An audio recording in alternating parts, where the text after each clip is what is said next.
Hello everybody, it's Keith. Help support the Northeast scene and declare yourself a member today. Subscribe to us on Apple Podcasts or your podcast medium of choice. Rate us and leave a review. Every little bit helps. Subscribe to our YouTube channel. It has every podcast episode plus other exclusive content. Like and leave a comment. Follow us on Instagram and Twitter at TheNEScene. Also, continue to write us at northeastscene@gmail.com. We want to share your experiences as well. And now, here's the show.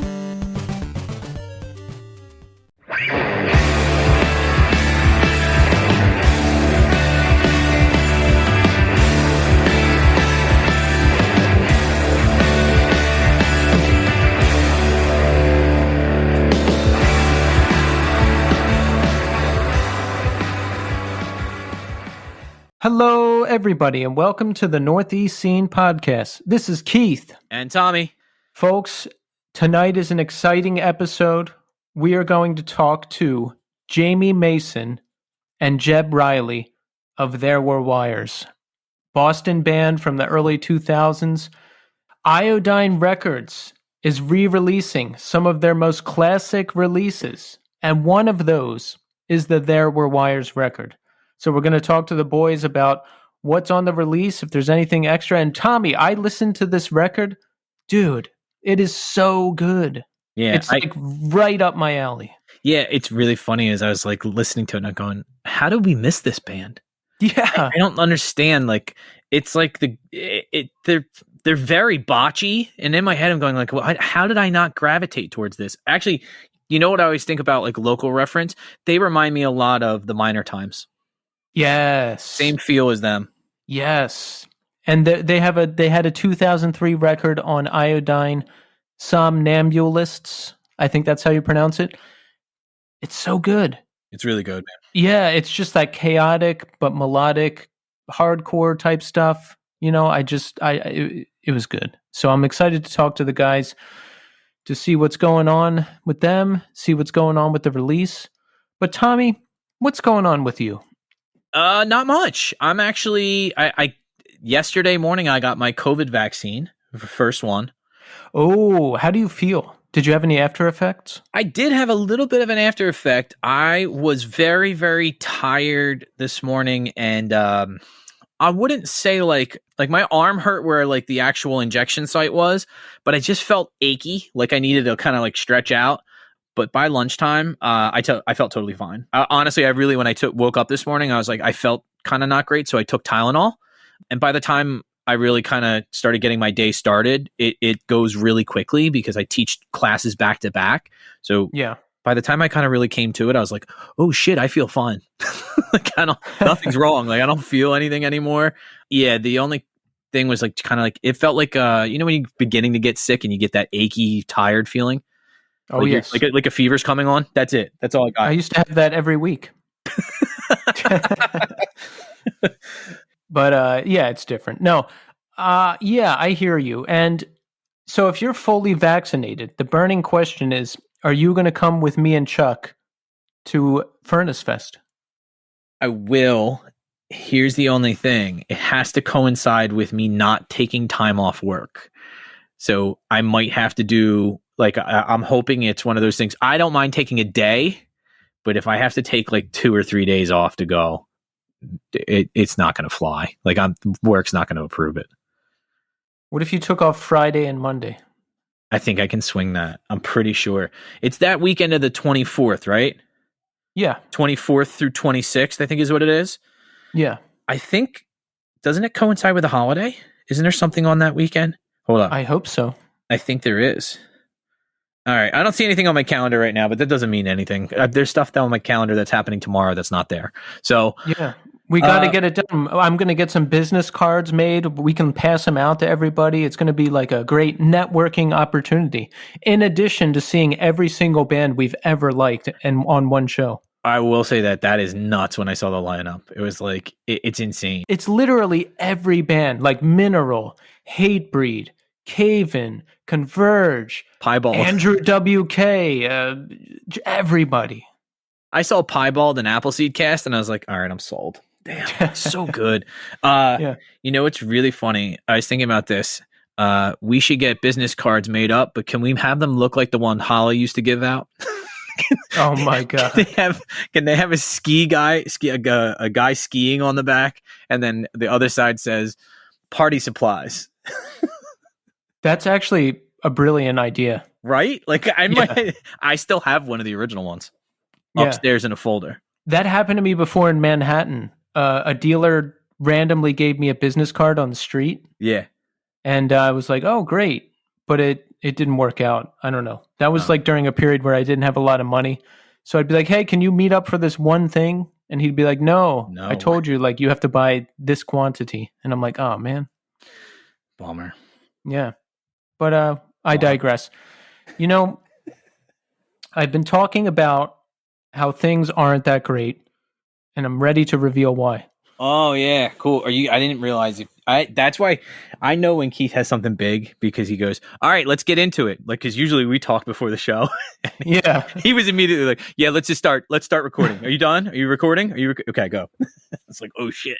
Tommy turned it around on me. He's like, how are you doing today? And I was like, I took a second to think about it. I'm like, today was good. I worked from 9 to 5. So I don't want to make too big a deal out of it. I've been very sad because my relationship ended about 3 or 4 weeks ago.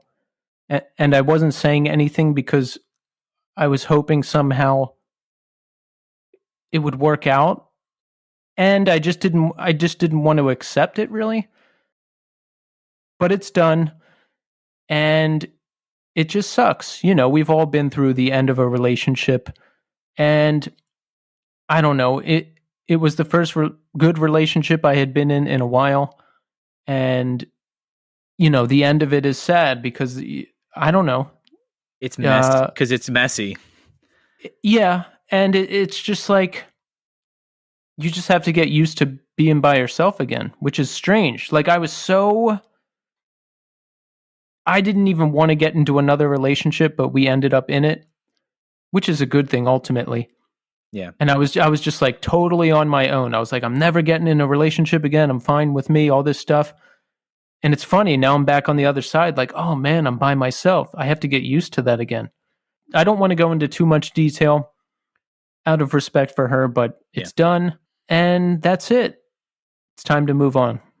Fair enough. I think my thing with this is that you've been very like tight-lipped about it, and I mean, you've spoken to me about it personally and stuff, but I think this is one of those things that you have said before, and I always want to like reach through the microphone and fucking grab you. You're like, I don't know if I'm meant for love or a relationship. And I totally disagree with you. My thing is just like, you're really smart and you're funny and you're organized. Like, dude, I would marry you. I mean, like, you seem like you got your shit together. Like, and especially now, like, I mean, I don't know, bro. You're a catch. So I would say, I'd say, fuck it. It is what it is. And I am kind of the mindset, like, and I have been like this for a long time, and I know I kind of beat a dead horse with this, but like, I think the biggest thing is that when you look at stuff like this, especially from a distance, when time has passed, you look back on it and go, I'm glad I learned those lessons. Like, yeah, in the moment, it's like, it's terrifying. You're like, this is new and it's unfamiliar. And the thing that was familiar is now gone. And I don't know if it's replaceable or not.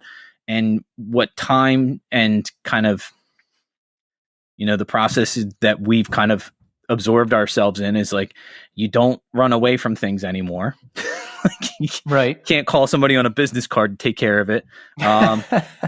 You know, you sit with it. And I think, and that's exactly what I'm doing. And it's tough. Yeah.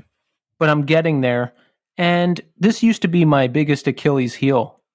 I don't know what it is about my upbringing and all that stuff, but I was just very emotionally unstable and kind of codependent, I guess you could say. Okay. But that's not the case anymore. Now I just accept it for what it is. And I'm like, okay, I guess we just weren't compatible enough to stay in this thing, and I deal with it. I talk to people. I call people. I make sure I get out of the house. I make sure I get up and eat and shower and all that stuff, and I accept the situation for what it is. And I'm so happy with that, because I used to be, when these kinds of things would happen, I used to be comically dramatic about it. I'm talking Oh, like really? heroic substance abuse and whining about it to everybody for months and months and months. And How about strangers? Like, if you were all wasted, would you go up to strangers and tell them about it? oh yeah, of No course. way. Yeah, yeah. Like, Are we just really friends? Fuck. I never developed any adult coping skills until I was about 35 years old. And I've done that through a lot of work that I've done, Yeah. which you know about. Oh, And yeah. growing up in my house was crazy. It wasn't your typical family structure. There wasn't your typical support mechanisms. And before I could develop any of those on my own, I got into drugs. And that was the shortcut to how I wanted to feel. Yep. So, I didn't figure all of this stuff out until later. And don't get me wrong, I'm not saying I'm some perfect, all-knowing being now. Far from it, but I'm certainly a lot better than I was. Oh, yeah. Do you ever see that? There's that old Louis C.K. bit where he's like, how do you tell teenagers not to do drugs? Because they're literally the perfect solution to every single problem you have right now. It's like, how can you look at this teenager and be like, don't do drugs? Like, they solve every problem. Like, you don't socialize well, fucking get drunk. You don't have the confidence to go up to people, you smoke a joint and you'll fucking forget about that kind of like heaviness that you carry around with you. That's your lack of confidence. Like, but yeah, what you made a really good point is they stand in place for things that we should have developed naturally. And yes. Yeah. Because I remember talking to people, I don't know, in my mid to late 20s.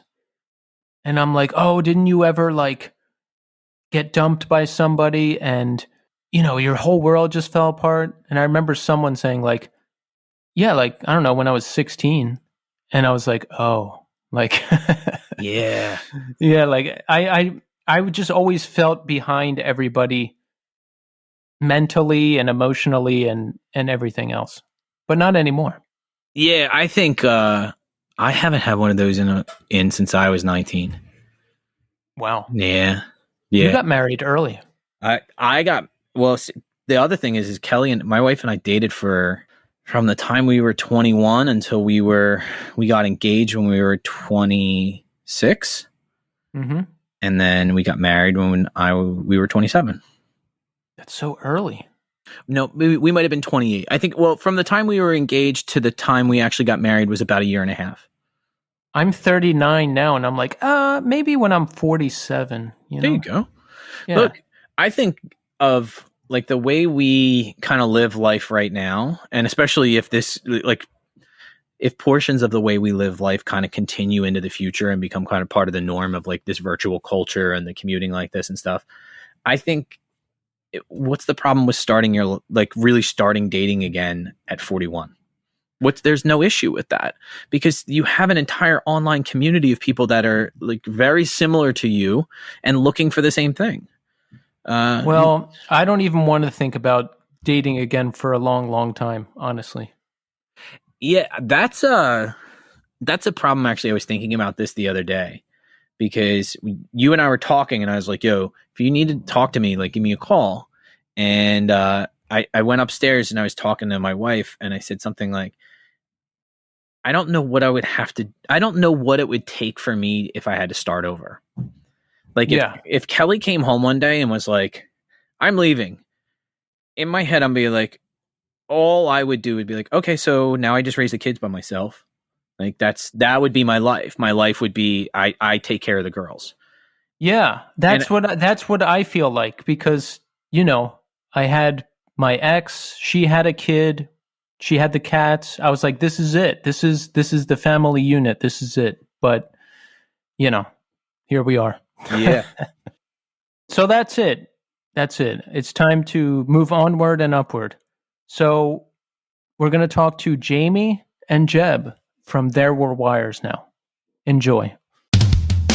All right, folks, we're here now with Jamie Mason and Jebb Riley of There Were Wires. Gentlemen, welcome to the show. Thanks, Keith. Good to be here. Thanks for having us. Oh, it's great to have you guys. Now, I was just talking about this with Tommy in the first segment. We checked out Somnambulists. Now, I don't know how I missed this record back in the day, because this is right up my alley. It's like, it reminds me a lot of Botch. Was Botch ever an influence for you guys? Oh God, yeah. Yeah, I mean, Botch, and I mean, we're East Coast guys, so the Converge, Cave In thing was definitely heavy for us. That influence was there, and I mean, long before we even started a band, we were, I think we were all listening to that stuff. But Botch was also huge. They were, one of those kind of mathcore type bands that I don't think we were ever anywhere near that league or technicality or anything like that, but it was mostly just that kind of explosive chaos sort of thing that really appealed to a lot of us. And I know Jebb was really into Botch as well, and I mean, they were definitely a huge influence. So that's a great, very flattering comparison. Yeah, this is like right up my alley. Like, I could see someone bringing me this record back in 2003 and being like, Keith, this is for you. It's that noisy, like chaotic. It's not too metal or too hardcore. It's just the perfect mix of everything. You know what? Actually, what came to mind as soon as I heard, there was one of the tracks on the self-titled that I was like, his hero is gone.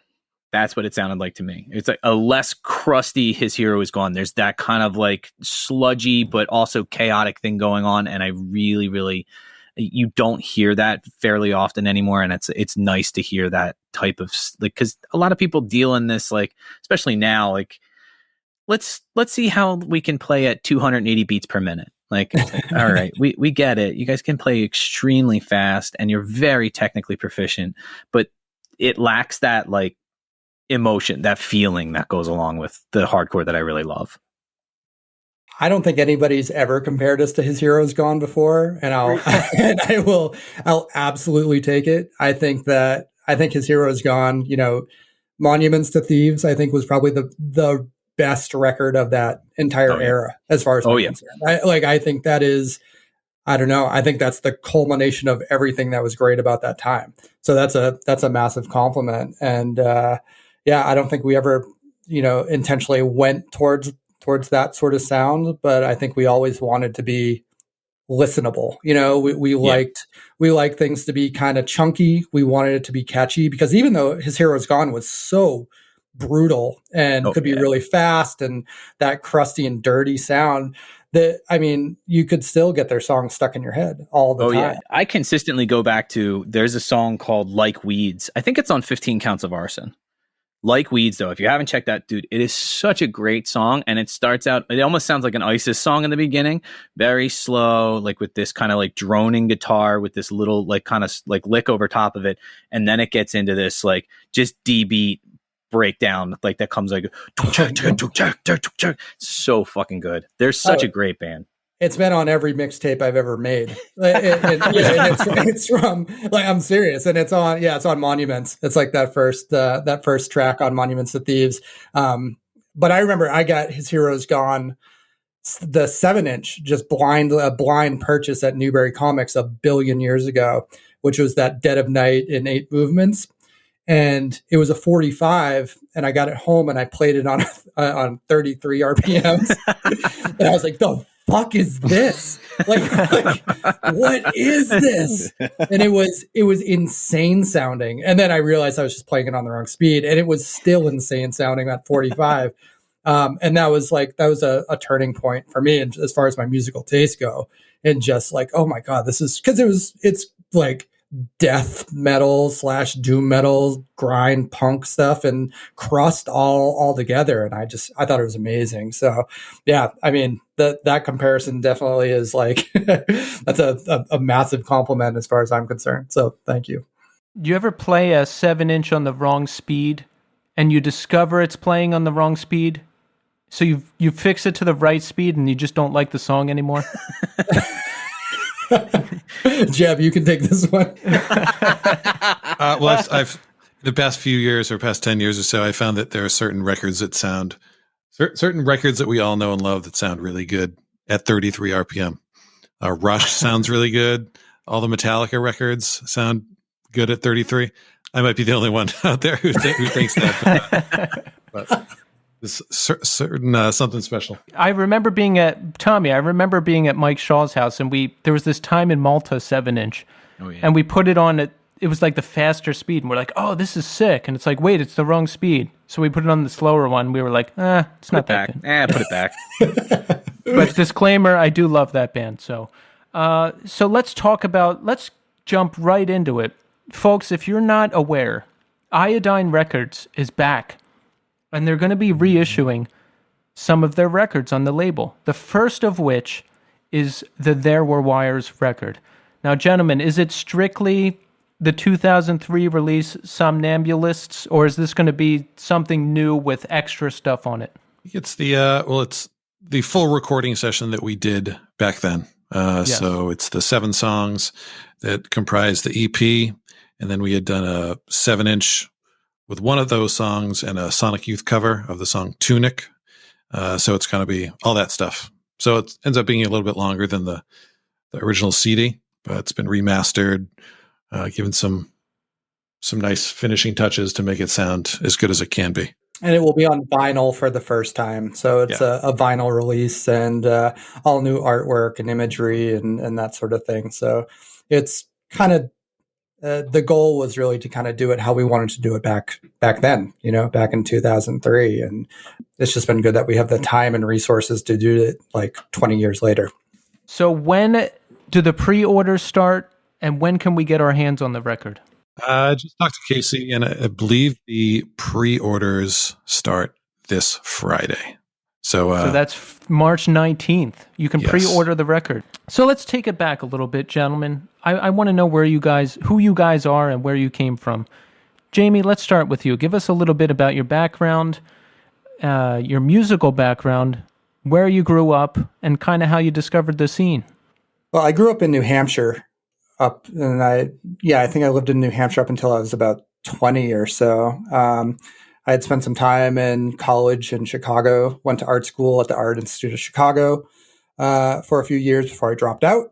And I love Chicago, and I thought it was great. But later on, I wanted to be closer to family and friends, and moved back to the Boston area. But I got into music primarily, and this is one thing I've noticed from listening to podcasts is that pretty much every dude on a podcast has pretty much the exact same story, which is they got into skateboarding and they read Thrasher magazine, and they saw a Misfits logo and Black Flag and Dead Kennedys, and they're like, "What the fuck is this?" And then that's pretty much the entire story. It's like they skated, have some friends that were into that stuff, got into punk, and before you know it, that kind of sets a trajectory for your musical tastes forevermore. Is that your story? That's absolutely 100% my story.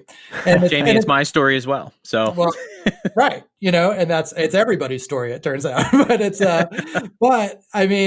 but it was maybe a little more unique in that I lived like on a dirt road in the middle of nowhere. So I didn't really have any like close friends or anything. I think I just saw what was it, like a BMX magazine or something in a local store, picked it up, and then there was some skateboarding stuff, and then I slowly just got interested in it from there. But skateboarding was just absolutely everything to me. Like I've been skating for, oh my God, since I was 12 years old, and I'm going to be 45 in May. So it's been a long time, but I'm still interested in skating, and I still listen to Black Flag. So I don't know. There's not a whole lot of personal growth going on here. I do. My weekends are still the exact same thing I did when I was 12 years old. I go out skateboarding now. I just bring my kids with me. There you go. That's I don't have any kids, but I brought my dog skating with me a few times. So Jebb, how about you? Mine was, I guess, similar, or like my introduction to music and punk and stuff was similar. I definitely got into skateboarding, and I think that was my introduction into like the art side of things, skate graphics and stuff. I've always been kind of entranced by the visual element of skateboarding. Oh yeah. Mm-hmm. And I tried to skate and I just wasn't good. So I didn't end up sticking with it. I just want you guys to know that Jebb is 6'8" or 7 or something like that. So that's No.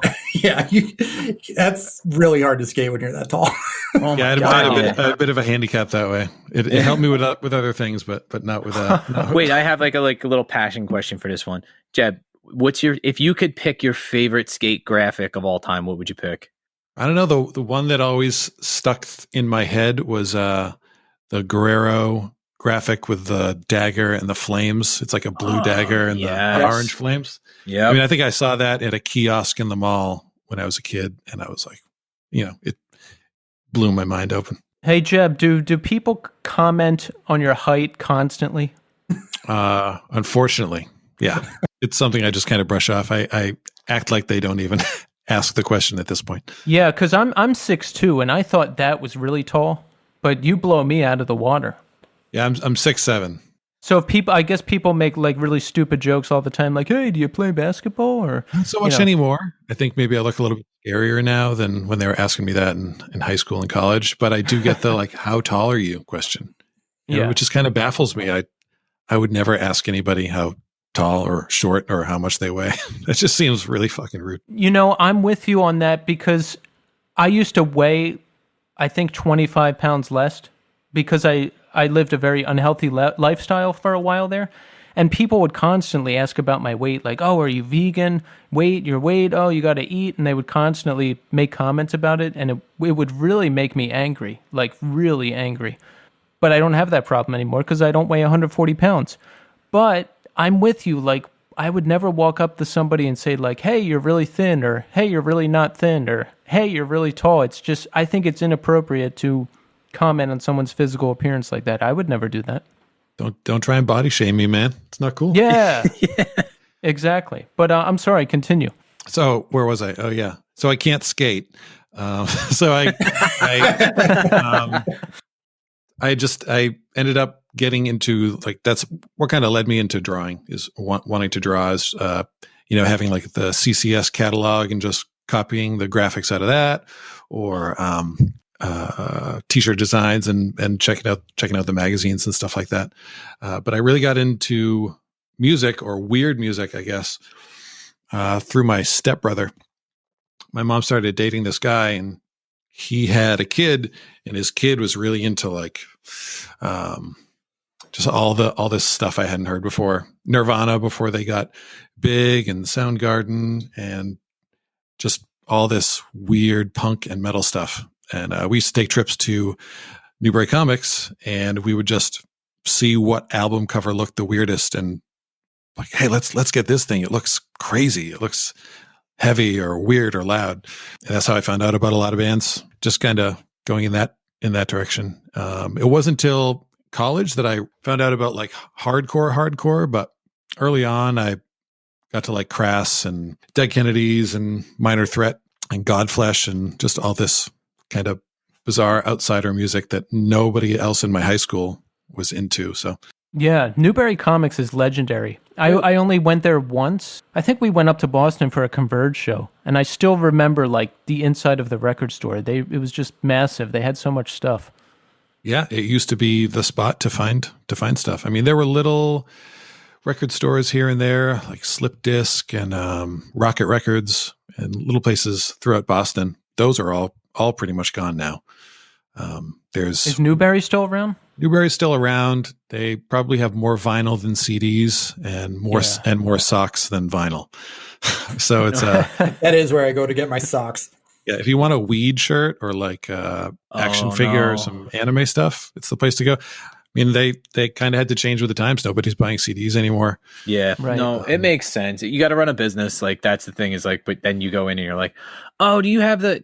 Look, man, if you want to buy a fucking blacklight poster of a dragon, like, you're in the right place. I kind of do. Yeah, it's a bit of a bummer to go in there, because you remember how it used to be. I worked there for more than 7 years. Wow, nice. So I knew it well. But there's an awesome record store in Watertown that just opened up recently called Wanna Hear It Records. and that's the place to go, as far as I know. If you're looking for anything cool, the guy who owns it is awesome, and they have a good amount of new stuff and used stuff. Jebb, do you still live up in Massachusetts? I do. Yeah, I grew up in a town called Tingsboro. I moved away to go to college, and then I lived in Boston for a little while after that, but moved back here with my wife 15, 20 years ago. Oh, nice. Jamie, where are you now? I'm in St. Helens, Oregon, which is about, 40 minutes outside of Portland, Oregon. And and I've been out here for about, over 15 years at this point. So it was actually after after our last record dropped, we kind of broke up, and I just moved to the other side of the country. Are you getting in on any of the decriminalized drugs out there in Seattle? I'm not, unfortunately. It's not anything I have any real interest in. It's a very strange climate right now. Portland had a crazy couple of years. We had, there's a lot of rioting and stuff, riots and protests and police protests and stuff that was really crazy throughout 2020. And, we have a lot of wildfires out here, and it's been a really weird couple of years. And, I don't know. It's just been so different from when we first moved out. But we're outside the city now in kind of a much smaller little like river town. So we're not really affected by it as much. Although we still have lots of friends and family that live in the city. But otherwise it's beautiful. I don't think I can live anywhere without tons of moss, anymore, and like insane amounts of rain.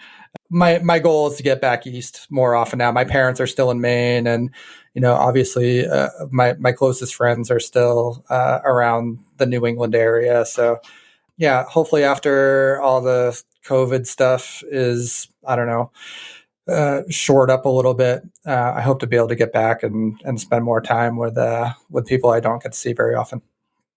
Yeah, Portland is just really, really nice. I was on a tour in 2002 with This Day Forward, and a lot of it is a blur just because most places aren't memorable, but two cities that were very, very memorable were Portland and San Francisco.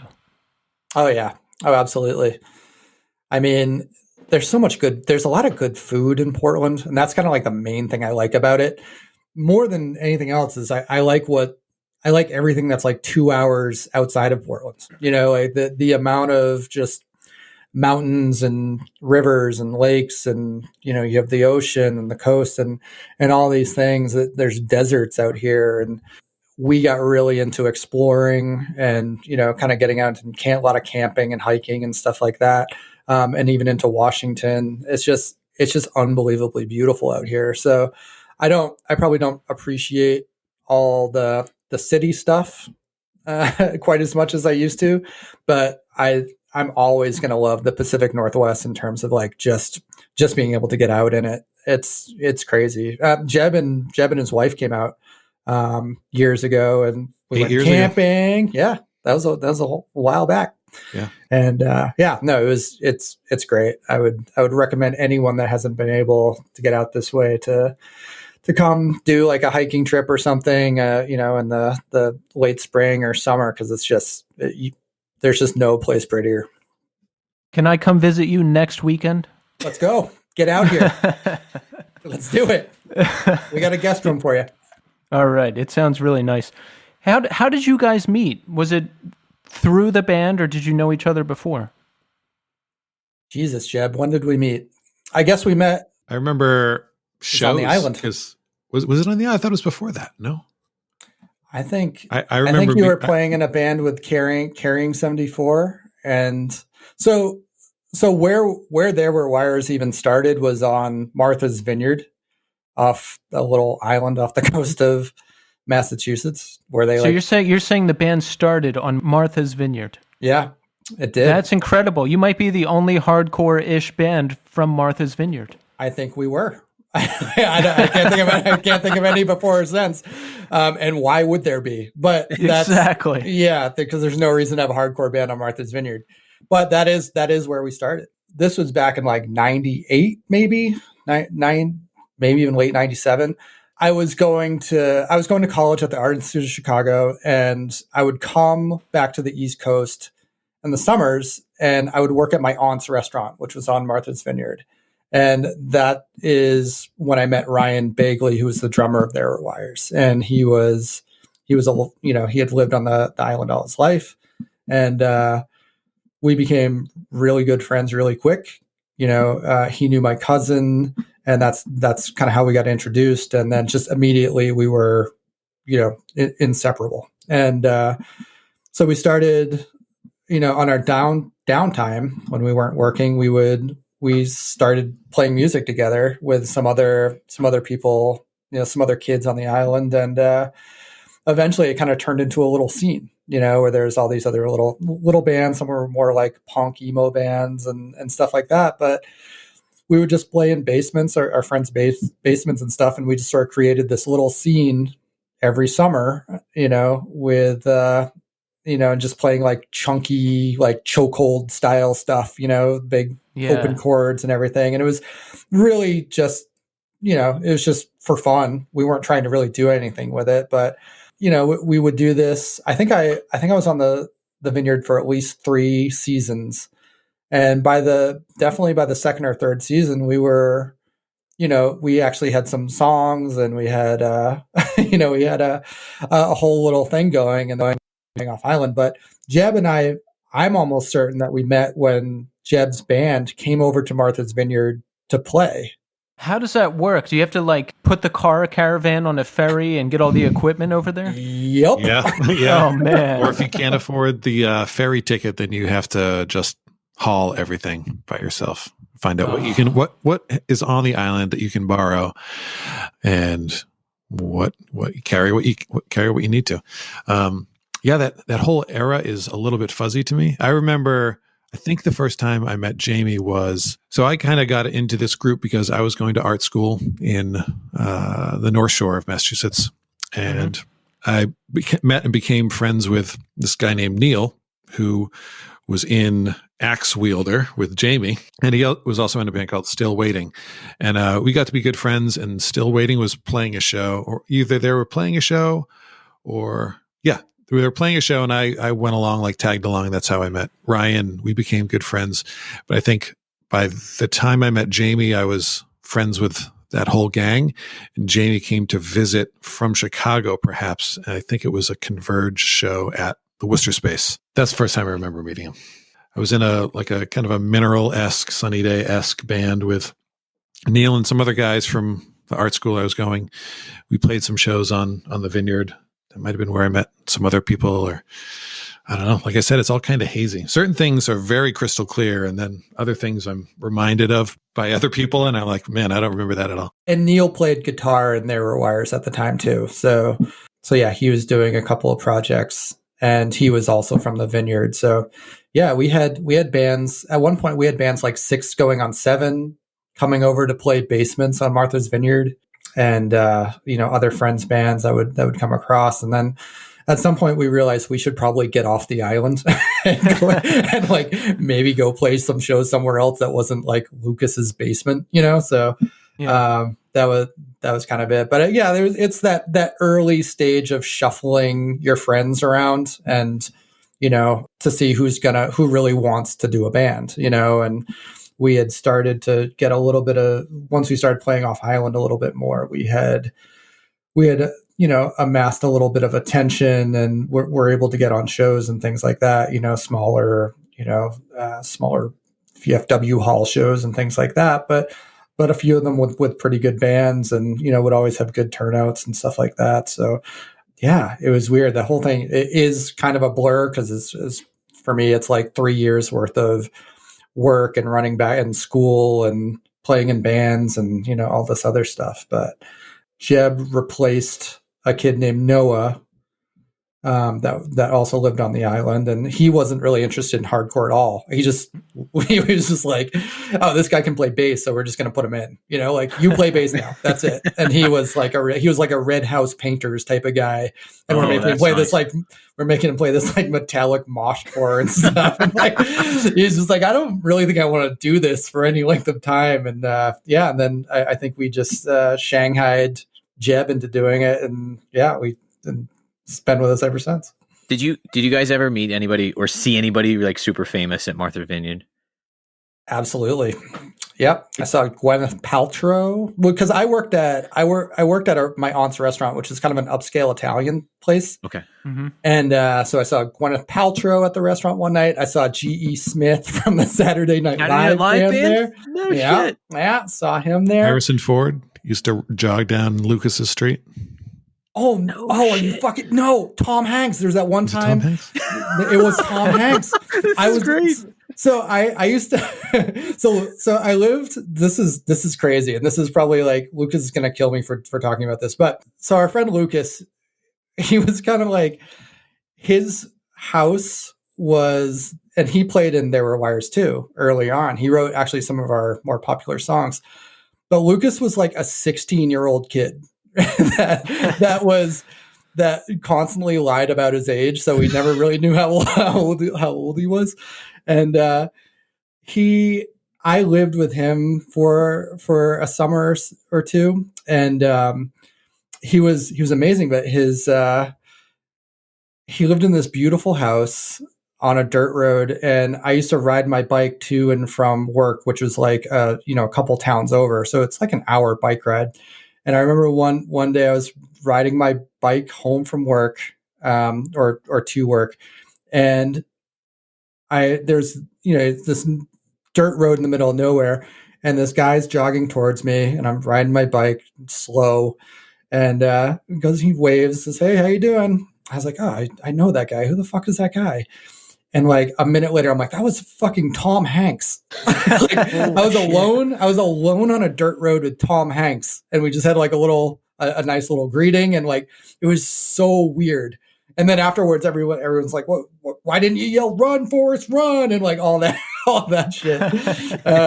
But there was so many famous people. And one time we had dinner at the restaurant. Adam Sandler and his family was in the booth right next to us. So that's crazy. Yeah. Carly Simon used to, does she count as a famous person? But yeah, oh yeah, dude. She dated Warren Beatty, for Christ's sake, right? Well, it doesn't get any more famous than that. Yeah. So I was Dick Tracy. Come on now. And John Belushi is buried on Martha's Vineyard. That's right. Is he really? Yes, his stone's there. Yeah, I don't know if he's buried, but he definitely has a stone there. Yeah, I think his graveyard on the mainland, or his grave on the mainland, became like a party spot. Mm-hmm. So I think they moved. I think they put a memorial or moved him to the island or something like that. Yeah, the last time I was there was for a friend's wedding, and we made sure to go and visit the stone. And it's cool. It's like a replica of like a 17th century old New England Puritan style gravestone. Oh, no shit. Yeah. I do know that Jim Belushi flipped out on Ryan and Neil one day for walking on his beach. You know what's crazy? I do remember I've that. heard this same exact story from another friend. Oh, he's a dick. Yeah, that guy's hard. He's like a legendary dick. I've read stories, but in the story I heard, these guys were walking on this random beach, and a naked Jim Belushi comes running out to the beach, like screaming at these guys to get off his beach. Yep, that's exactly the story. You have to be like a pretty big dickhead to yell at someone to get off an entire beach. I'm imagining it's a pretty big piece of land. Oh, so the beaches are private up there then? So people actually literally own the beach in front of their homes? Yeah. I guess so, yeah. Oh, shit. Apparently. Can you imagine that? Can you imagine doing that in Wildwood or something like that, Keith? Just having a fucking, like, 70 dudes on your front lawn being like, "Hey, get off my fucking beach." Like, no. They would beat the shit out of you. You have, like, a whole bunch of roided up dudes just, like, ready to fist fight somebody. Yeah. Well, it's super weird to me now because the entire Oregon coast is free to walk on. Like, there's no private land on the entire Oregon coast.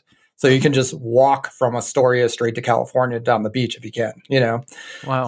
So the idea of privatized beaches are super, super strange to me, but not Jim Belushi, apparently. Astoria, Maine is that's Goonies, right? Yeah. Yeah. I'm actually I live kind of right off the highway. I'm about maybe an hour from Astoria.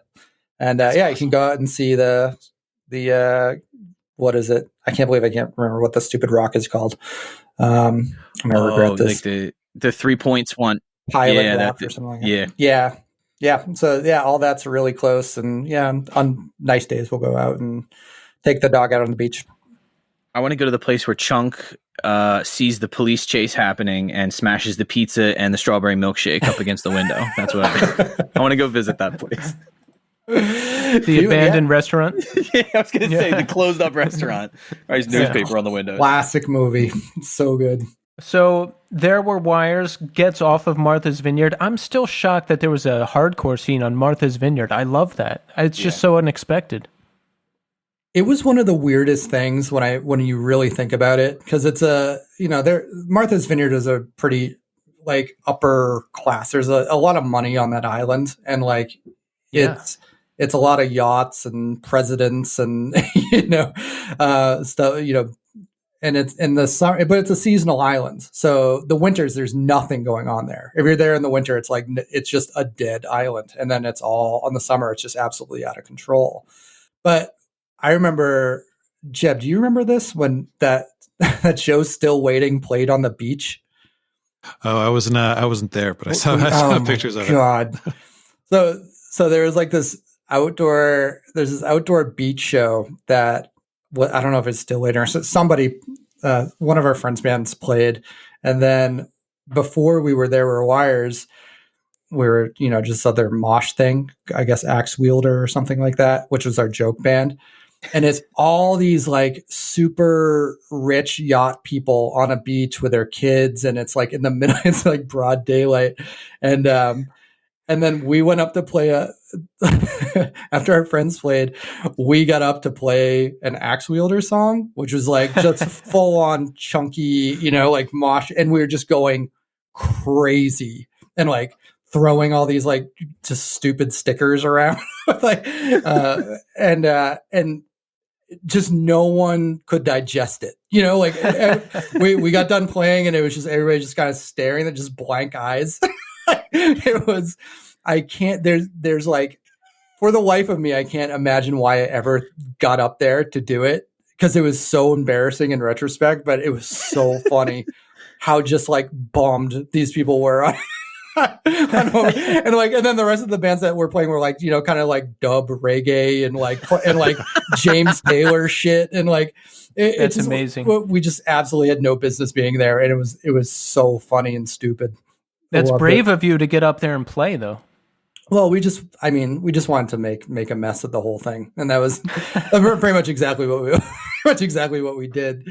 But something about playing in the sand when it's like 85 degrees and like you're on a beach and and everybody's in their khaki shorts and like their little sandals and everything. It was so wildly inappropriate that like, I don't know. It just seemed like the right thing to do at the time. And we're just stupid kids, but it was so funny. I wish I had a video from it. That reminds me, there was a Hard Rock Cafe in New York City was doing shows for a little bit in the early 2000s.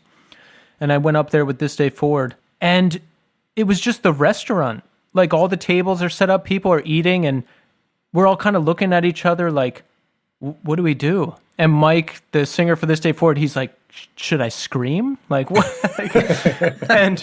But then they cleared out this section of tables and like brought in all the hardcore kids. So it was like, oh, okay, so this will be like a show. Oh God, some of that stuff is just so awkward. Some things are meant to go together. Yeah, exactly. Like we should, like, I don't like, you just don't feel comfortable doing it in this spot. It's just like, this is not the time or place for this, but I guess we're just gonna do it. It's so weird to me. Yeah.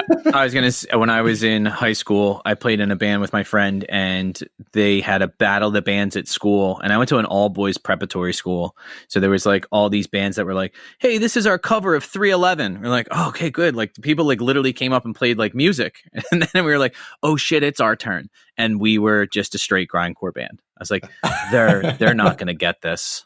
They're not going to get this. And I remember the kid who sang was just like, fuck them. Let's just fucking play. I really could care less.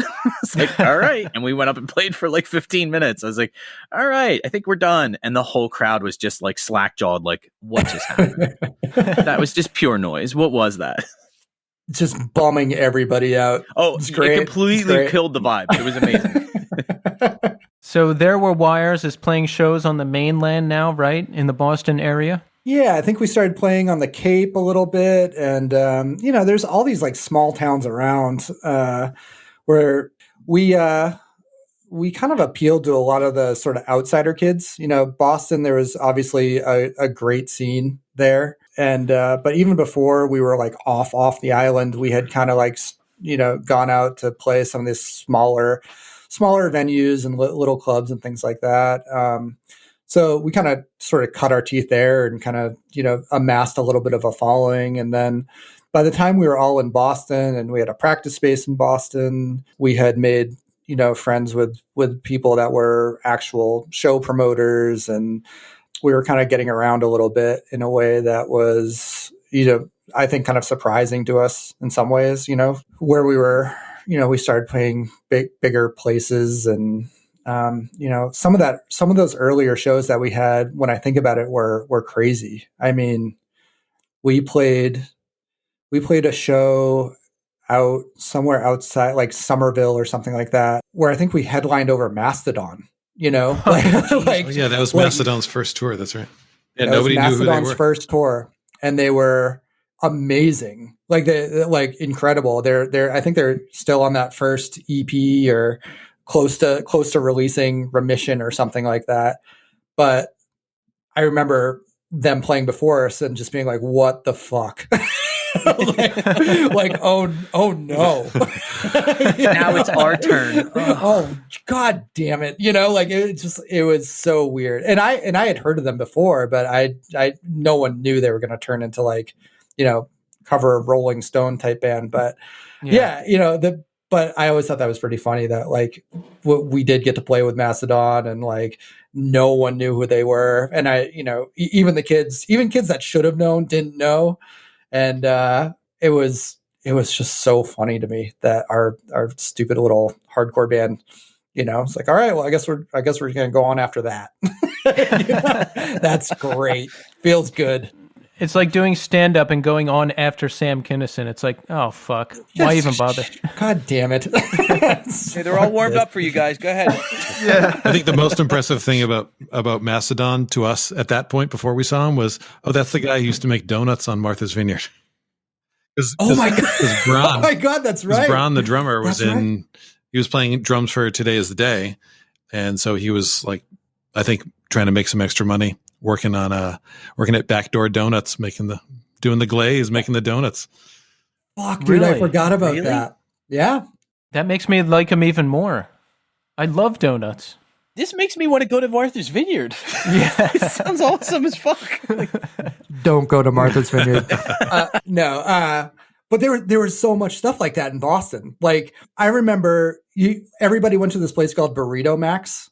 Mm-hmm. And you could go get a burrito made by the guys from Piebald, or Cave In or whatever, and that was kind of the joke is that like you go to Burrito Max and you're like, yeah, make me put extra fucking fries in there,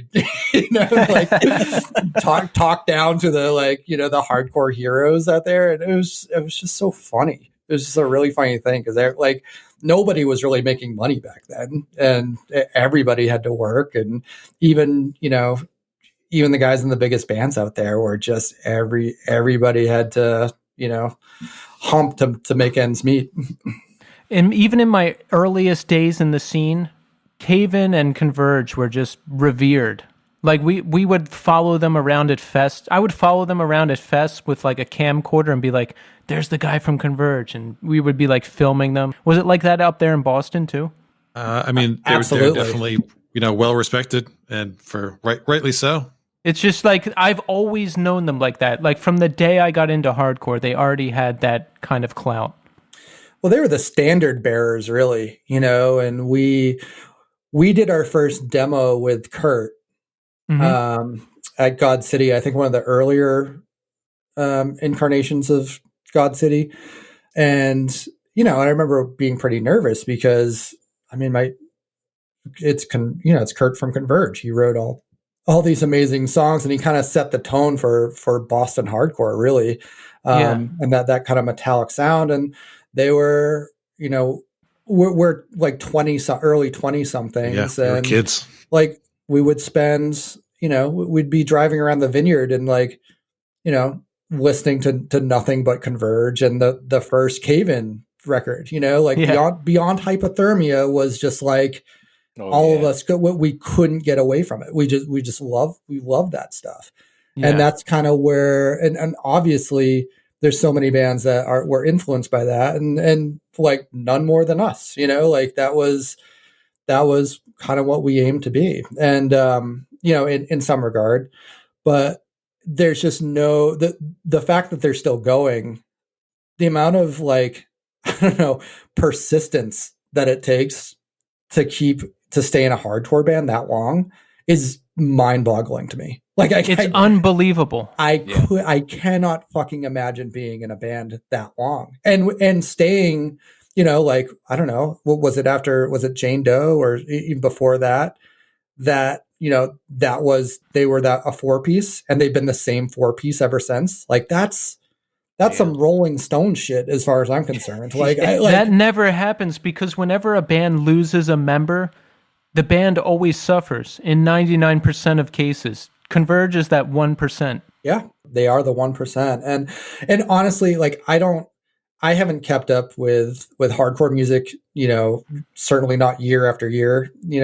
I'll hear some things here and there, but I mean, I don't have a whole lot of interest in newer bands. I just don't. Like I don't really care. But I absolutely love all the shit that I was listening to back then to this day. All the Rorschach and Kiss Goodbye and Acme and His Hero's Gone, all of those things mean so much to me. And even though there's all these bands out there that I know are influenced by them and probably sound better and like have better recordings and they're bigger budget, I just don't have any interest in it. But I think Converge is like, even though I don't necessarily listen to any of their newer stuff, I think it's just like, I think it's phenomenal that they're still a band, even Cave-In is still a band, right? Yeah. They came out with a new record a couple years ago. And as far as new heavy stuff goes, once a lot of people are talking about something, then I'll check it out. I'm not doing like deep dives and trying to find the next best thing, but stuff floats up to the surface, and then I'm like, oh, I'll check this out. And there's always awesome new records. Oh, I'm sure there's tons of stuff I would absolutely love. It's just one of those things where it's, I don't even know where to find it. I'm not in any of the avenues to find it. I think the nostalgia of some of those things is what I go back to. Yes, I want to listen to the record, but I also kind of like that, like thinking about where I was when I heard this first, or it reminds me of, past times. And it really, like, I'll put on Coalesce, Give Them Rope, and I'm like, I know where I heard this first. Like I was in Anthony's car, we were listening to, and I remember being like, this is incredible. How does he make that noise? Is he singing into the mic? What is that? Like, and it's just like that excitement kind of comes back. It's not like it was when it was first there, but it's like, chasing that dragon of like, I remember when I first heard this and I want to get back to that point. I love like reliving that moment for a second. Oh, I absolutely agree. I mean, I was actually just listening to the podcast you did with Nathan Ellis the other day, and like, so I run a pizza place, and I like go in the mornings and I ball all the dough and stuff and kind of do all this prep work. And it's the best time to listen to podcasts. So it's just this quiet time. So I'm just like, and sometimes I'll chop wood while I'm listen to podcasts, but I was listening to that, and you're talking, he's talking about all the stuff about Coalesce, because I was obsessed with Coalesce. Oh, I still am. And I was obsessed when I was early on, like the early 002 stuff and simulcast, and Yes. I just absolutely the Harvest of Maturity and all that shit. So, God, but Coalesce was a huge influence on me just for being in a band. I just thought Right. I thought that they were the perfect amount of like coherent but absolutely destructive. Like just I just thought it was the best thing. was how insane Coalesce was, and that's kind of like one of the things when we started There Were Wires, like the Sean Ingram and stuff, even though no one has a voice like him, but Right. that sort of presence, I thought it was all about presence, bands that had a good presence and that could really, I don't know, captivate you and or have you frozen in your fucking tracks or make you want to move and make you want to, climb down your throat. What I thought were awesome. Do that, and that's really what I wanted to do with There Were Wires, was just have something that is leave people kind of awestruck, to some degree for one reason or another, and it's always different depending on the band. But Coalesce was the one that I remember just being like, oh, they're like, these guys are so violent sounding without, without it, their sound is just violent without necessarily having a big mosh pit or anything, because there wasn't really that. It was just mostly people just being like, what the fuck? Yeah. Especially Give Them Rope. That's probably the album I listen to the least, because I can only make it a couple songs. It's just so intense. It's oppressive in a sense, It's like an onslaught. Yeah. I actually still every once in a while I'll kind of just test myself and I put on, what's the first song from Functioning on You Can't Kill Us All. Yeah. So just that opening lyric set, that ending part where he's like, but just remember that you can't kill us all.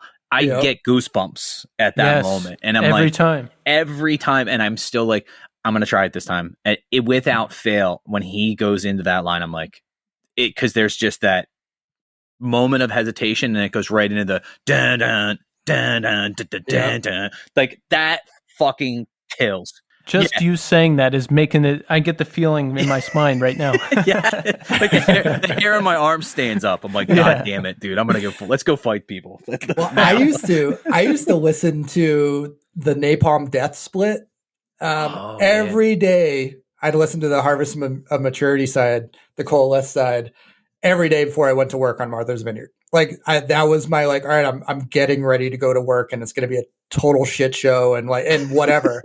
So I'm just going to get all aggro listening to this. And then I'd ride my bike an hour to work. And I was really, really wrapped up in the Coalesce stuff. And I still like it to this day. But yeah, the nostalgia of all that stuff is just, I mean, even being in my mid 40s, it's like, I don't know, you can kind of just go right back to it. And it's, and there's not a lot of stuff in that vein that, I don't know, that I think works for me these days that I've heard, but it's so easy just to put on an old Kiss It Goodbye record and be like, this is the best shit ever. Tell us some of the story about how you got hooked up with Iodine Records. Jebb, you want to take this one? I don't remember. I don't know how. I remember having a meeting with Casey. Perhaps we had gotten like a little bit of interest from Death Wish at one point. Mm-hmm. And then we were. That's right. We were gonna do. This is when Neil was in the band. So Neil, our guitar player at the time, was really into the idea of staying small and DIY, and probably to the detriment of the band in a lot of ways, in that we couldn't be small enough, to kind of like appease that DIY mentality. And so we had started talking with Trey from is his last name Trey from Death Wish, and Jake about doing doing something with Death Wish Inc. And Neil was just like not having it. He saw it as like a big corporate move, and like, no, we don't want to be corporate hardcore, and and that's fine. I totally understand why people want to go that route, but we also wanted to be able to like have like nice records. We want to be able to like put stuff out and not just have it be like dubbed high speed on a cassette tape, for the till the end of time, and we wanted to work with people that knew what they were doing and had some clout in the industry. But Neil kind of squashed that, and Casey was kind of just coming out, and he we were it's everybody knows everybody in Boston, and I know Casey had done a lot of work with Converge, so he was really aware of what was going on in the city. But we became friends with him probably just from shows, and I'm pretty sure he just approached us at one point about possibly doing a record, and he was the less corporate option. as opposed to Death Wish, which was as big as Sony as far as Neil's concerned. But I don't know. So that's kind of the direction we decided to go with Casey, because it was something we could still be a little more hands on. Does that sound right to you, Jebb? Yeah, I think there was the thought that maybe we'd get a little bit more personal attention because Casey had a smaller roster. He also it wasn't all just hardcore. There was a little bit broader range of artists he was working with at the time. Right. I remember just at the point at which we started to get some interest from other people, I think we all were just so over making our own packaging in the fan or like in our bedroom the night before the show, because we're a DIY punk hardcore band, but like very DIY, like using hookups at Kinko's to use the computer to do the layout for the CD that we would then print at Kinko's, and like shopping around for who would give us the cheapest CDRs. And there's, if you're a collector of There Were Wires stuff, then there's a lot of different releases. There's a lot of different cover variants of like the CD we put out or the demo, like pink paper, because the art store had pink paper. Like, we need to do something now, so go down to Michael's and see what you can scrounge up, and we'll make something in the driveway.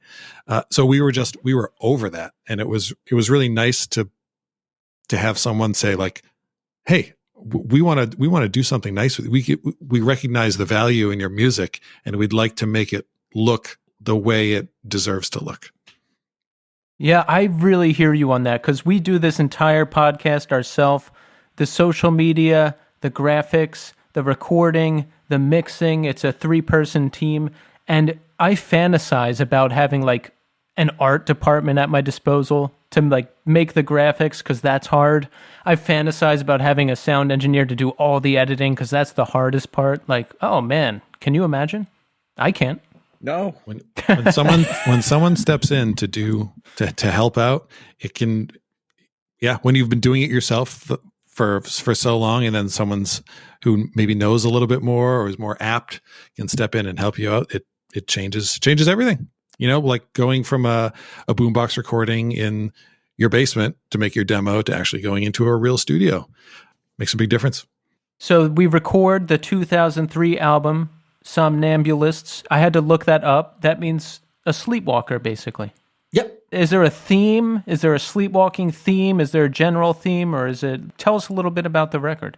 I think it started, we had kind of decided, I think when we went with Iodine, we did our self-titled record re-released through Iodine, which was kind of the more of a short, fast, choppy songs, kind of like, catchy, moshy sort of songs that kids really liked. And the songs were really fun to play, but we didn't really have a huge amount of material. We didn't write a ton of songs. We played a lot though, like we were like the house band at Mass Art for a couple of years.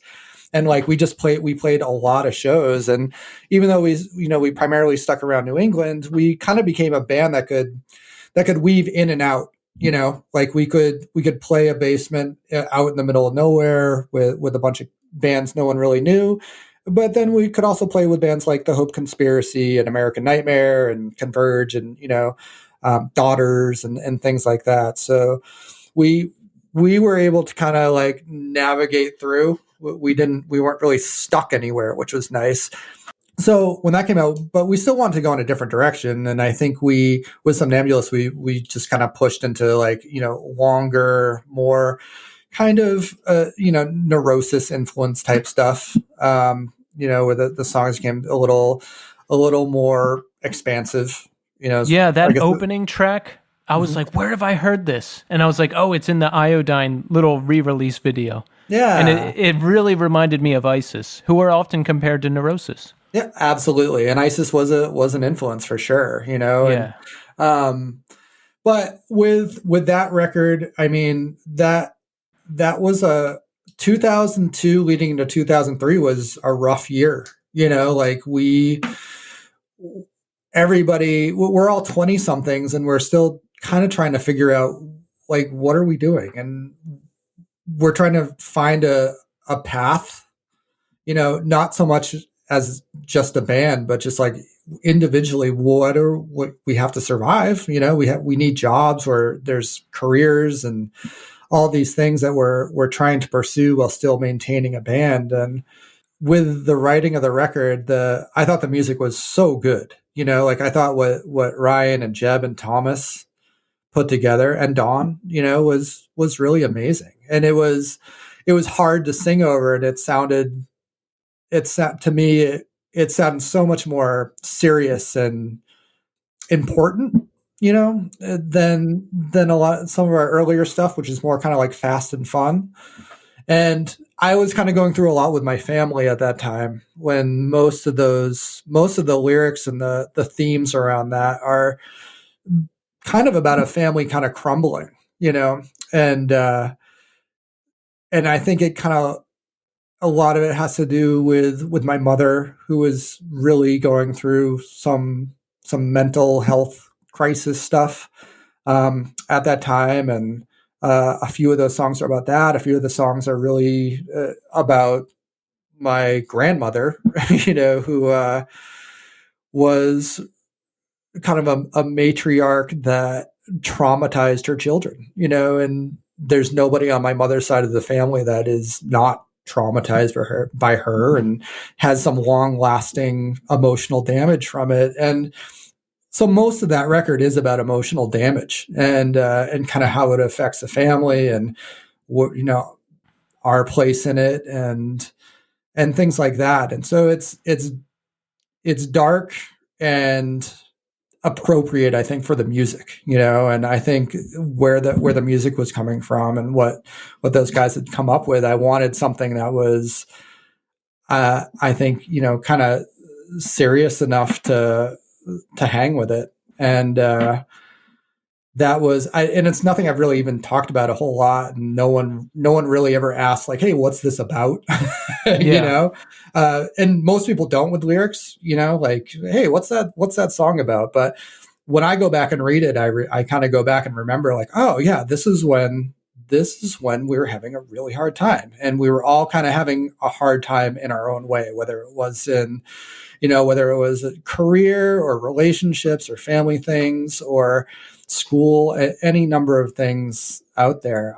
I just don't think anybody was fully happy. I know I wasn't at that time. And Boston was just Boston was getting me down for sure. And I don't know. It's a pretty dark record when I go back and listen to it. And I think it's perfect for that time and place. And I remember a lot of where I was at that point and where the other guys in the band were as well. I was going to say, one of the things I for some reason, I don't know why this came into my head, but when I was thinking about you guys, I keep thinking about like, there was one of the songs that was like so kind of dreary. I was like, it reminded me of that kind of like New England kind of bleakness. Do you ever see that movie, Dolores Claiborne? Oh yeah. Oh, I'm a big Stephen King fan. Yeah. I had this weird kind of like, it's this dark working class, but at the same time, kind of intermixed with these very upper crusty people. It's like, there's stuff that comes across in music sometimes where you hear it and it just, for some reason or another, creates this kind of visual kind of element that goes along with it. And there's a lot of that comes through in your guys' music. I think that's always been, I'm gonna speak for Jamie here. I think that's always been a real strength of his. I don't know if he would be so eager to say that, but when I joined the band back when it was called, so between Axe Wielder and There Were Wires, the band was called Acracia. And I remember I hopped in the band and learned some of those songs, and finding out what Jamie was singing about. There was this song called 12 Degrees, which was about going through rough shit with your family and having to stay outside just to get away from the argument while it's 12 degrees out. And like for a young guy, this is like my own point of view, to hear like a young guy writing something that was so like poignant and that I could identify with immediately, like I was immediately like, oh yeah, like I've been there, having like a fucked up home life. Having somebody write about that was like, I know what you mean. It's like, it gives you an image that's not just like the same old hackneyed, boring shit that everybody else was singing about, which was like screaming about a girl or just like garbage, yeah, just filler.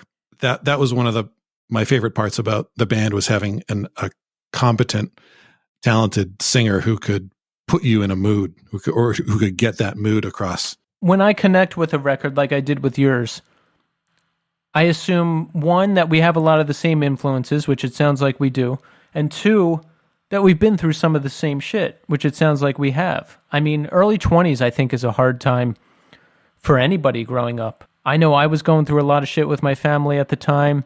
I had just moved out on my own. I was just like sinking deeper into drug and alcohol addiction. That was when it really started to first take hold. So there was a lot of tough shit going on all at once. And yeah, so I'm not surprised to hear that you were dealing with some of the same things.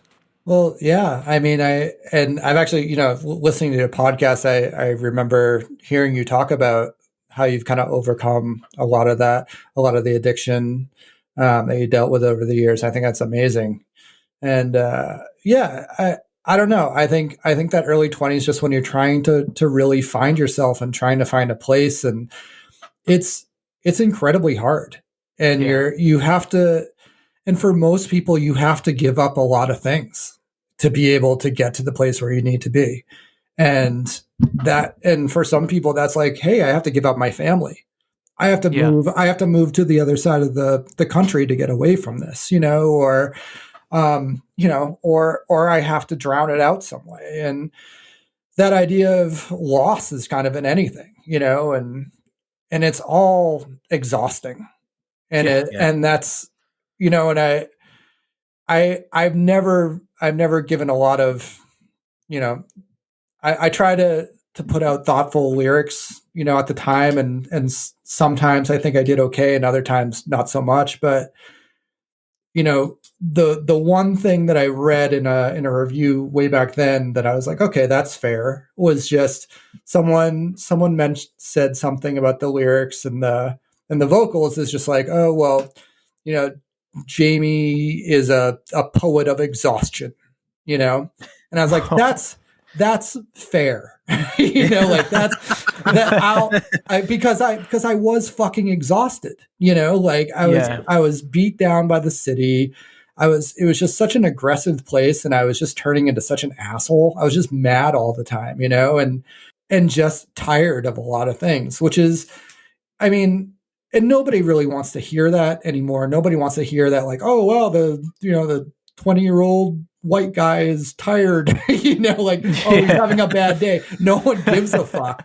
But it doesn't matter when it's your reality, and when your reality is that, like, wow, your family's falling apart, and like, oh, your relationships are suffering, and this thing you really care about is about to be over. It matters, and I definitely agreed with that. And I tried to write the best things that I could. And I always just wanted the lyrics to be as good at least somewhere on par with the music, because I always thought the music was amazing. I always thought what these guys were doing was really great. And though we weren't super prolific, the stuff that we did write was, I feel like, the fact that people still care about it. And we were a very small band.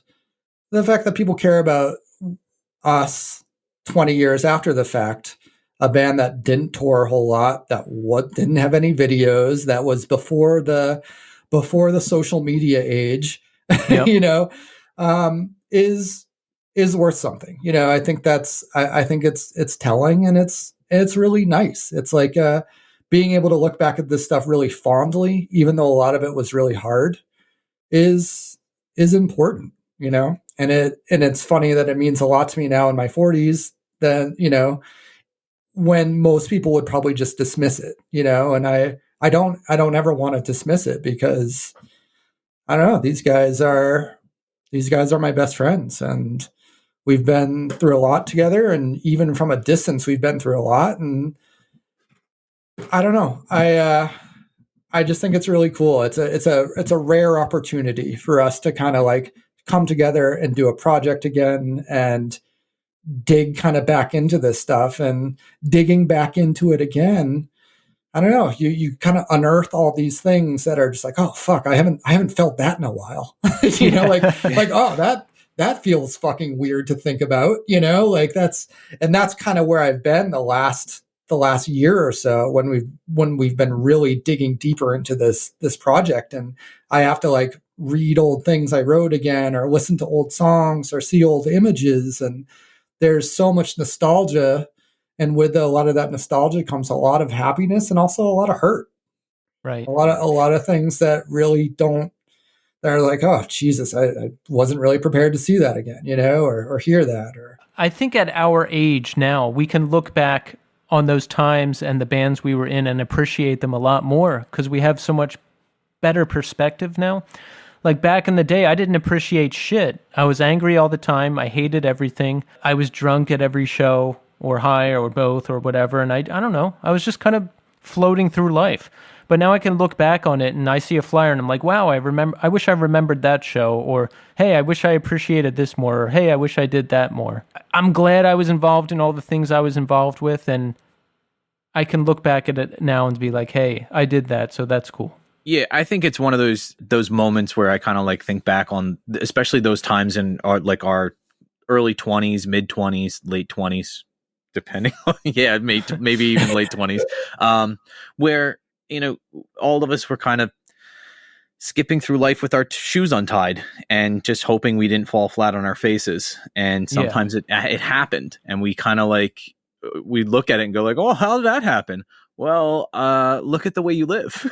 Look at what you do on a normal Tuesday night. Like, no shit, this happened. Like, oh, I got fired. Really? Are you surprised by that? Like, what the fuck? Like, you've been a shitty employee for the last 10 months. Like, no shit, you got fired. I'm surprised they took you this long. But like, it's definitely one of those things that I think, I brought this up on the podcast before, but my mom always used to say, like, my friends from hardcore, she would call us the island of misfit toys. She's like, you and your crazy friends, those Island of Misfit Toys kids. I'm like, why do you say that? And she's like, because you all seem profoundly broken in some way. Like, I don't know what it is, but I'm glad you found each other, but you all seem broken people. If you think of it this way, these are all people who are at the baby steps of adulthood. You look like an adult, so and I might have a little bit more of a handle on this, because I was like we were talking about earlier, I'm super tall. So I was always expected to act my height and not my age. And that was so in fourth grade, I was a foot taller than everybody else. I was supposed to be acting like a seventh grader or an eighth grader. And I always stuck out. But like when you're 19, 20, 21, to the average person walking down the street, you look like an adult. And maybe you don't have your shit together, but you have this expectation that you're supposed to have your shit together. And for me, I think there was maybe a little bit of added pressure because I wasn't doing what 95% of my high school was doing. We were like Jamie says in the the liner notes to the record, we were like navigating our own crooked paths. We were going a different way. And I think we're all kind of searching for some sort of meaning, searching for some sort of control, because things were wildly out of control. Like either we're coming from out of control, like home lives, and we were just trying to search for a way to like get stuff on like some sort of a straight path, or to make the world think that we know what we're doing, or to, just try to figure stuff out. And we were babies at that. We were young adults, but you're babies at being an adult. I still feel that way. Well, I mean, so the thing I've always struggled with was, is that feeling of imposter syndrome, where you're doing something and you're just like, I don't belong here, and that's been something, I started a job in Boston to support, my life playing in There Were Wires, that eventually became my career for 16 years after the fact. And the entire time I was doing that, it was just like, I don't belong here. There's no way. Eventually they're going to figure out I don't know what I'm doing, and all this shit. But it is that idea of just like trying to find a place where you feel like, hey, you really do have a grasp on it, and that's really hard when you're in your early 20s and you're just not quite sure. I don't know.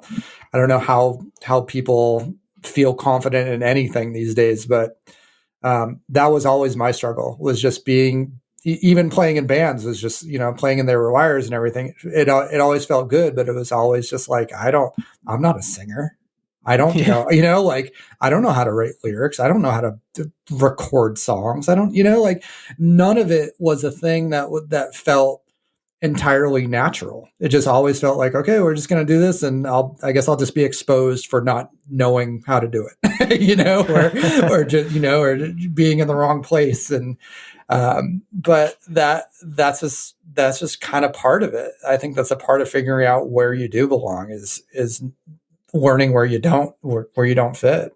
That's the feeling I always had too. Like, I'm just always waiting to get kicked out of the band, even if nothing is wrong. Like, these guys are going to discover I suck, and then I'm no good, and I'm going to get kicked out. Well, sometimes that happened, but I digress. So we're getting down to the wire here, pun intended. But I want to ask before we run out of time, when did you get the call from Casey that he was thinking of starting up the label again and doing a reissue with you guys? And had you guys been in touch? Like, what was that like? Well, I think from my point of view, I think what we had talked about was, there's a guy named Paul who runs a record label called Tor Johnson, Tor Johnson Records. He's a kind of a New England staple of like underground DIY hardcore stuff. And he's been putting out records this entire time, from that time till now. He was doing stuff back when we were playing shows. Yeah. And he's always been involved, and he's like a lifer. And I think, I'm not sure. So he was putting out, there's a band called Moment that was kind of like a sort of an emo pop punk band in Boston, that we played a ton of shows with. We were really good friends with those guys. We stole their guitarist Thomas after the fact, after they broke up. But Paul put out the Moment discography on vinyl on his label, Tor Johnson. And he had contacted me somehow, maybe through Instagram, to see if I would write the liner notes for the Moment record, which I was happy to do.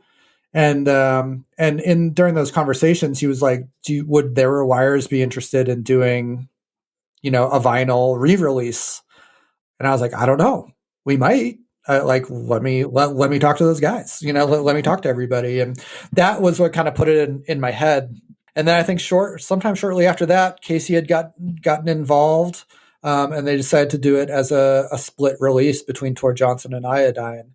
But it was really Paul that reached out first, and Casey had then got involved after the fact, I think, to kind of come back, rebuild the Iodine brand that he had kind of let go years and years and years before, and kind of make amends for for the label closing shop so abruptly, which is kind of what happened right after the release of Somnambulists, is that Iodine closed their doors. I don't know. It might have even just been a matter of weeks after Somnambulist dropped. So it didn't quite get the support or promotion or that sort of thing. And which, was a disappointment to all of us. But I think Casey was in a rough spot. He had some financial stuff going on. And I know you guys have talked to Casey, so you're aware of a lot of this stuff. Yeah. But we were worried about him. We had a hard time getting in touch with him. And that's for sure, because he was on the Appalachian Trail, which was that's an amazing way to just dump your business. It's like, I'm fucking out of here. I'm hiking like 200 miles or something, like some insane thing. But yeah, so I think it's like kind of the best case scenario to be at the age we are, where nobody has any hard feelings about any of this stuff, where he gets to come back. He's in a much better spot. He has a clear vision for what he wants to do with Iodine, and we can kind of see the release the way we had envisioned it, and that's great. It's kind of win-win for everybody, and we get to relive some of the old days. And there's definitely been talks about doing reunion shows, which I think we're all for. But COVID may have something to say about that. I don't know when would be a reality, but it's kind of nice just to put our foot back in it, have more resources, and maybe not so much time, but we do have the resources to be able to put the record out the way that we had originally envisioned. And we're stoked. And it's nice just to do a project together again. Like these guys are, but we're all brothers, and we've been in touch this entire time. We've never let go of the idea of resurrecting There Were Wires in one way or another, whether it's just a small project or a re-release, or I don't know, a full-blown tour sometime in 2022. We don't know, Yeah.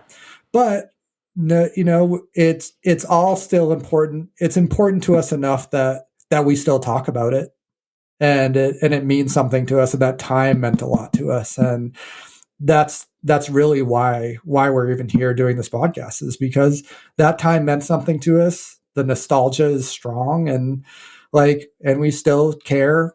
We still care about the people that cared about us. And yeah, we're happy to see it get the release it deserves. Yes. And so am I, because it's an excellent record. I'm looking forward to hearing the re-release, and I hope I get the opportunity to see you guys play a live show someday as well. Me too. That'd be really fun, watching like some frail old guys breaking their backs on stage. I can hear the shit. What you're saying about that time and that nostalgia, that's why we started this show to begin with. And yes, it's fun to talk about nostalgia, but another thing I love is making all of these new connections. Like, I didn't even know who Casey was, and we spoke to him. That was one of my favorite episodes. Hearing your band now, talking to you guys, I love this. And I have that same feeling where I'm like, you were talking about the DIY ethic, Jebb, and every week I'm like, I can't do this anymore. I can't do it. It's too much anxiety. I'm not going to be able to make it through the conversation. I'm not going to be able to edit the whole thing. And then every week I get it done, and I love it, and I feel relieved. And then I do the same exact thing the next week. It's because you're a consummate professional. That's why. Exactly. If I didn't give a fuck, I don't think it would be good. But no, I'm a big fan of what you do, for real. I know it's hard, and like to stay consistent and to find guests and to like come up with things to talk about, especially when it's not even bands that you're familiar with. I mean, it's a lot of work. So I think it's awesome. I'll be listening, from here on in for sure. Yeah, and happy birthday! This is 1 year, right? Oh yeah. The year anniversary was, what was that? 2 weeks ago? 2 weeks ago. Yeah, 2 weeks ago, man. Cool. Thank you guys. Thank you. Yeah, I'm glad that time flies when you're having fun, and I'm glad you guys dig it. So thank you, Jamie. Thank you, Jebb. And did you guys talk like after the band? So what did the band break up shortly after the label folded? Were you guys just like, oh, I guess that's it? It didn't last too much longer. I think we found out, or we had the call that Casey wasn't going to do the label anymore. Like maybe 2 days before the CD was actually supposed to come out. So it was like a real punch in the gut. We soldiered on for a little while. I think we definitely played some shows and stuff like that. But then things just started to happen. Don, our guitarist, was going through some stuff, and he just decided he didn't want to play music anymore. And we thought about, all right, well, we can still play music. The four of us still want to play music. So we toyed around with like a name change, and so we were going to be a 4-piece called Disappearer, and Jamie was going to sing.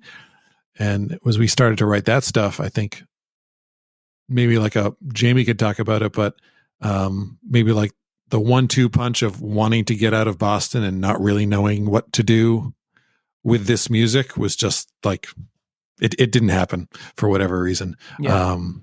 Thomas, Ryan, and myself continued that band as a 3-piece.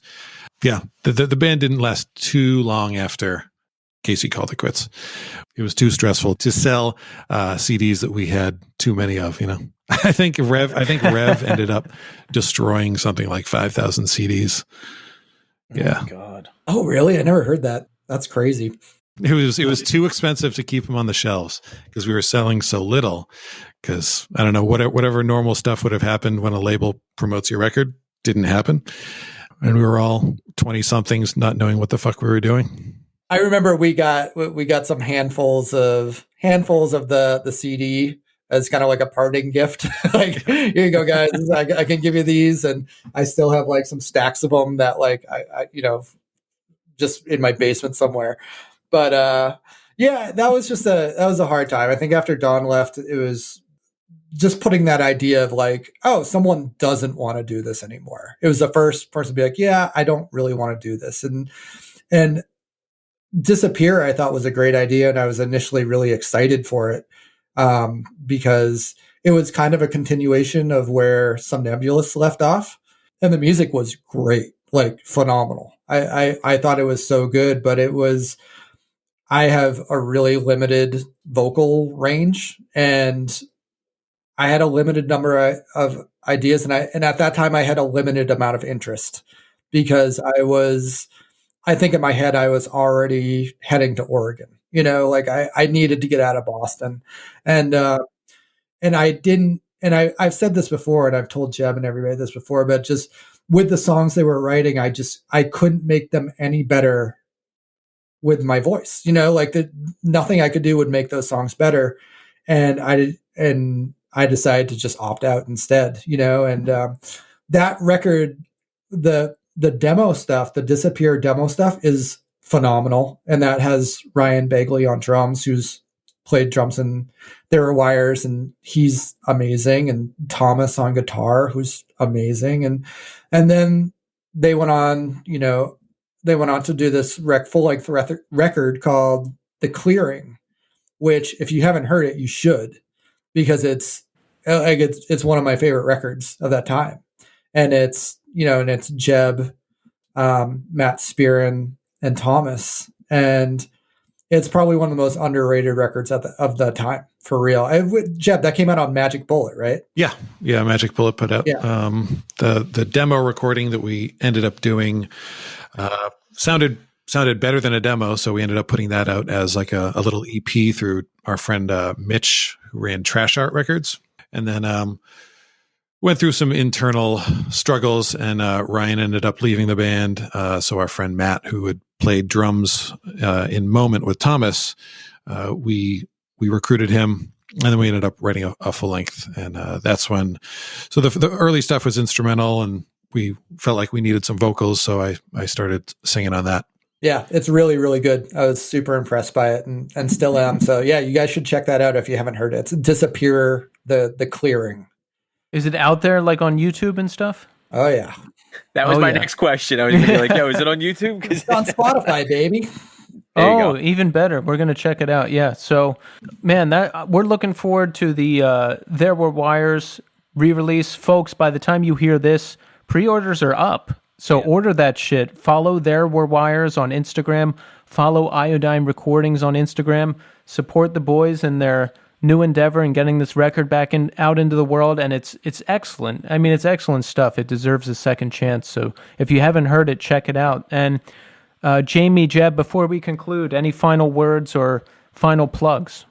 Just want to say thank you for taking the time. We're surprised by the amount of podcasts that we're like, yeah, we want to talk to this old band that is defunct, But it's been really nice talking to you guys, and we appreciate the interest and appreciate what you do even beyond talking to us. So good luck with the podcast. We'll still be listening, and I have nothing else to plug, but you can find us on Instagram for all the There Were Wires updates. And yeah, we really appreciate it. So thank you. Thank you, Jamie. Jebb? I just echo what Jamie said. During this whole process, I think Paul first got in touch with us about 4 years ago. I was going back through some emails trying to get in touch with the person who recorded the record, and it was over 4 years ago. So we've been at this for a while, but throughout the whole process, we've been able to unearth some cool stuff. Like there's a lot of video footage that Matt Spearin, who I was talking about earlier, he was a band friend who hung out with us and would film when we went on tour, and he made a documentary that's about a half hour long and has a bunch of shows that a bunch of our shows on tape that he handed over to me, which I've just transferred to digital. So we should be putting that stuff up soon. So there'll be like a documentary people can check out, and other shows from the early 2000s if they want to see what we were like live back then. Awesome. Yeah, I'm definitely going to check that out. All right. Well, Jamie, Jebb, from me and Tommy, we thank you so much for being on the show. This was awesome, and we'll look forward to more from you in the future.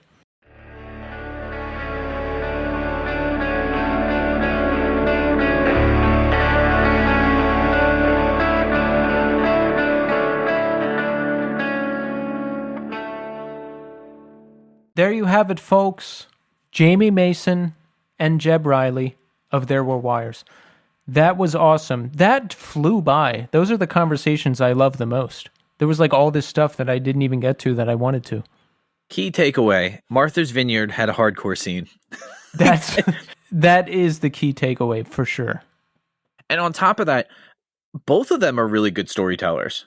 Yes. And I like the fact that Jebb does something that most people don't do. He pauses before he tells a story to collect his thoughts.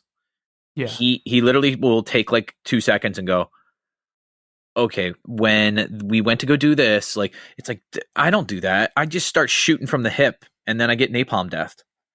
Yes. Yeah, I've noticed, Tommy, you just go. Like, you just start talking, and I can, like, hear you figuring it out what to say next, like, as you're talking. You're like a machine. 100%. Are you an android? Like, are you a humanoid robot that's just programmed to say things? I don't know. I took the red pill, I think, right? Isn't that the one? I'm curious. Tell me how your mind works. Like, do you just start talking and, like, you figure out what to say after? Like, how is it from your perspective? No. Well, it depends. So there's things that, like, it gets jolted into my thought, and I'm like, all right, now I have to say something about this. Like, because I was listening to one of the songs, and then they started talking about how issues with his family and New England, and my brain immediately went to Dolores Claiborne, that movie with Kathy Bates, and I was like, I have to talk about that. I didn't know exactly what I was going to say about it, but other than like, hey, I'm going to mention this and see if it resonates. If it doesn't, it doesn't. And if it does, great. Now we have another talking point. Yeah, if something tanks, I just pull it out of the show. Like, sometimes I make a joke and it's really awkward and no one laughs. I yank that shit right out. Folks, There Were Wires. The first Iodine Recordings re-release. Pre-orders are up now. Pre-order it. And the record comes out on 4/16. Yep.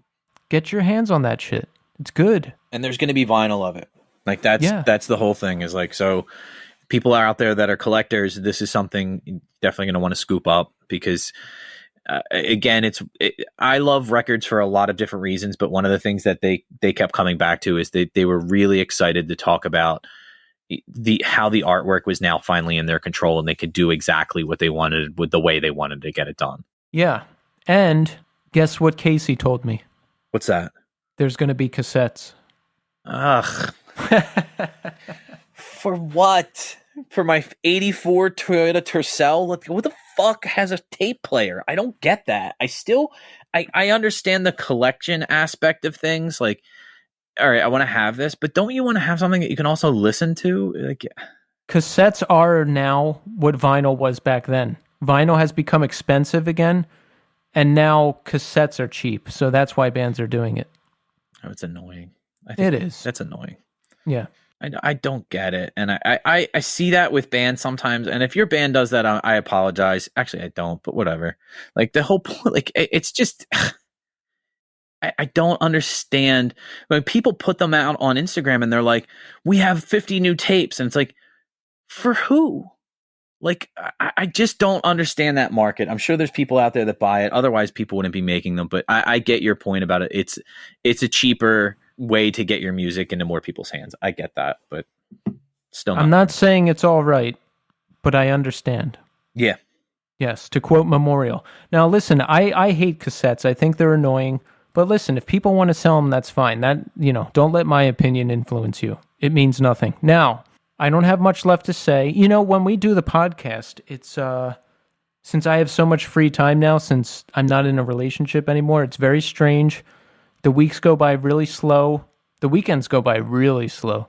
So when we sign on to do the podcast on Tuesday, it feels like I haven't spoken to you in a year. Oh, because so much has happened in between there, and it's like your time is going kind of slow-mo on you. I dread the weekend because it's sad, That used to be when I would go see them and we would spend all the time together, and now I just sit here and I'm still adjusting. But listen, it is what it is, as they say. I got nothing much left to say, and I'm starving. I have to go put my frozen pizza in the oven, my nightly meal. Yo, I got to start cooking again. I love cooking. It's getting to that point. I got to do it. Yeah, it's so much better for you. Yeah, I this is like that addict moment. I'm like, I know I have to do it, but I'm putting it off. You know what I mean? Oh, because it's the easy choice. Yeah. But I gotta do it. I gotta buy some new pots and pans, and I gotta start making some real meals. I just always make sure with us because I got to make something that I'm gonna eat, Kelly's gonna eat, and the girls will all eat. The baby's not picky, so that's easy. But I just find that the more I just do things like easy stuff, like chicken breast, cut it real thin, put it in the oven, bake it for a little bit, put it in a pan, fry it up, toss some stuff on it, whatever you want, barbecue sauce, ranch, whatever, mix a salad, good to go. That's a dinner. Exactly. I do simple dinners, poultry, starch, green vegetable. That's it. That's all you need. I could eat that every night. But listen, we're out of time. So thank you to Jamie and Jebb for coming on the show. Be sure to check out the record. We need more Apple Podcast reviews. Leave us a good review. We'll read it on the air. We don't encourage you to leave a bad review, but we'll read that on the air too, because it would probably be funny. Continue to write us, northeastscene@gmail.com. Yeah, we're in this. We're going to keep doing it, because what the hell else do we have to do? I have nothing else. Me either. I really have nothing now. I think the only thing that keeps me kind of grounded with especially just life in general is just I really look forward to the opposite of you. I look forward to the weekends. Yeah. Where I'm not bound by I have to teach a class at this time or this is due at this time. I love that time with my kids just because I'm like, all right, we can do whatever the hell we want. Let's go play sidewalk chalk. Let's go skateboard. Let's go, now that it's opening up a little bit more, let's go to the park and take a really long walk. The girls are obsessed with their steps now because we got those pedometers so they can wear them, but they're just nuts with it. So it's dude, it's a good time because it's just quality time you get to spend with your family. And I think a lot of times I took those times for granted because I was like, oh, I got to watch the kids. It's like, they're your kids. They're only going to be this age for a little while. Like I always used to hear people say that, like, I have to babysit my kids. They're yours. It's not babysitting. Spend time with your kids, idiot. Fuck. Oh, good stuff. Well, we'll be back next week, folks. So thanks everybody for listening, and until next time.